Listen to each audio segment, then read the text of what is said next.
बालक के लिए खिलौना एक आकर्षक वस्तु होता है, उसे लेने के लिए जो ही वह अपना हाथ फैलाता है, तब राजा जाल के समान संगठित अंगुलियों वाले उसके हाथ को देख के कहता है कि क्या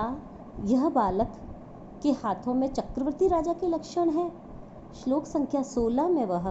कहता है कि प्रलोभ्य वस्तु प्रणय प्रसारितो विभाति जाल ग्रथिता अंगुलिः करः अलक्ष्य पत्रांत तरम इद्धगरा गया नवो शशा भिन्नम इव पंकजम।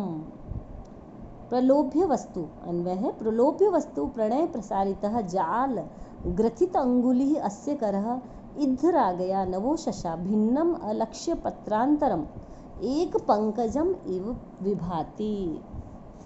अर्थात प्रलोभ्य वस्तु प्रणय प्रसारितः, ललचाने वाली वस्तु के लिए प्रेम के कारण फैलाया गया, जाल ग्रथित अंगुली अस्य कर, जाल की तरह गुथी गुथी अंगुलियों से युक्त इसका हाथ, कर अर्थात हाथ, इधर आ गया नवो शशा, इधर आ गया मतलब बढ़ी हुई लालिमा से संपन्न, राग अर्थात लालिमा से संपन्न, नव उषा नवीन उषा काल के द्वारा, भिन्नम अलक्ष्य पत्रांतरम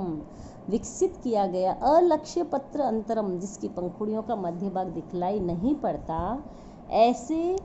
एक पंकजम विभाति अपूर्व कमल की भांति प्रतीत होता है।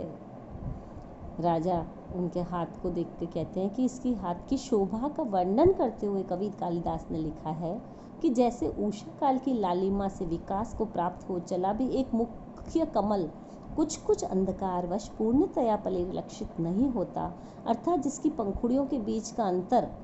स्पष्ट नहीं दिखलाई पड़ता, उसी प्रकार खिलौना लेने के लिए हाथ फैलाने के समय इस बालक के हाथ की अंगुलियां यद्यपि दिखाई पड़ती है पर वे एक दूसरे से इतनी मिली हुई है कि उसका एक दूसरे के बीच का अंतर स्पष्ट नहीं दिखाई देता। यहाँ पर हम विशेष में लिख सकते हैं कि चक्रवर्ती लक्षणम अपि अनेन धार्यते, कि यह चक्रवर्ती होने का लक्षण को भी धारण किया है, जैसा कि सामुद्रिक शास्त्र में चक्रवर्ती के लक्षण को कहा गया है कि जिसके हाथों में अंगुलियां ग्रथित होती है और भी जो इसके जो हाथों में दिखाई दे रहे हैं जो लक्षण, उसके कारण यह चक्रवर्ती राजा हो सकता है। वंशस्थ छंद है और काव्यलिंग अलंकार है, लुप्तोपमा भी है जहाँ पर समास का वाचक लुप्तोपमा है। इसी प्रकार अगला श्लोक अत्यंत इम्पॉर्टेंट है जिसमें वह तापसी कहती है कि मात्र से बातों से इसको नहीं रोक सकते, आप जाओ मेरी कुटिया में ऋषि कुमार मार्कंडे का रंगीन मिट्टी का मोर रखा है उसको लेके आ जाओ।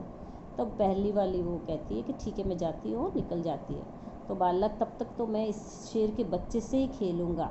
तब राजा कहते हैं कि मैं इस नटखट बालक को वस्तुतः बहुत चाहता हूँ। श्लोक संख्या 17 में वो बोलते हैं कि आलक्ष्य दंत मुकुलानि निमित्त हासे अव्यक्त वर्ण रमणीय वचः प्रवृत्तिन अंकाश्रय प्रणयेन नयनयान वहंतो धन्यात अंग रजसा मलिनी भवंती।